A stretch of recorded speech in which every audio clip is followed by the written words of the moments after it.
ଲଗାଣ ବର୍ଷାରେ ଭାଙ୍ଗିଲା ନବନିର୍ମିତ ସ୍କୁଲ ପ୍ରାଚେରୀ ଢେଙ୍କାନାଳ ଜିଲ୍ଲାର ହିନ୍ଦୋଳ ବ୍ଲକ ଦୁର୍ନୀତି ମୂଳରୁ ପାହାଚ ପାହାଚ ଯାହାକି ଚରମ ସୀମାରେ।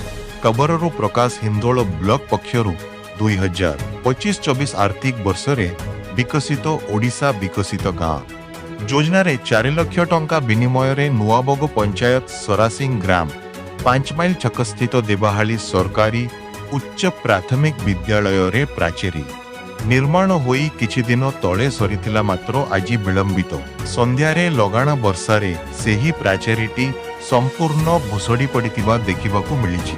ତେବେ ସ୍ଥାନୀୟ ନିର୍ବାଚିତ ଜନପ୍ରତିନିଧି କାର୍ଯ୍ୟଟି ନିଜେ କରିଥିବା ବେଳେ ଏହା ସମ୍ପୂର୍ଣ୍ଣ ନିମ୍ନମାନର କାର୍ଯ୍ୟ ହୋଇଥିବା ବେଳେ ବିଭାଗୀୟ ଯନ୍ତ୍ରୀ ଏବଂ ଅଧିକାରୀ କେବେ ଦିନେ କାର୍ଯ୍ୟସ୍ଥଳୀ ଆସିନଥିଲେ କିମ୍ବା ତଦାରଖ କରିନଥିଲେ।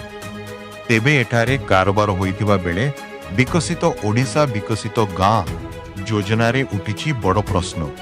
ହିନ୍ଦୋଳ ବ୍ଲକ ଓ ନୂଆବଗ ପଞ୍ଚାୟତର ସମସ୍ତ କାର୍ଯ୍ୟ ସହିତ ଦେବହାଳି ସ୍କୁଲ ପ୍ରାଚେରୀ କାର୍ଯ୍ୟର ସମ୍ପୂର୍ଣ୍ଣ ବିଭାଗୀୟ ତଦନ୍ତ ସହିତ ଭିଜିଲାନ୍ସ ତଦନ୍ତ କରି ଉପଯୁକ୍ତ କାର୍ଯ୍ୟାନୁଷ୍ଠାନ ଦାବି କରିଛନ୍ତି ଅଞ୍ଚଳବାସୀ। ଢେଙ୍କାନାଳ ଜିଲ୍ଲାରୁ ବିନୟ ବେହେରା।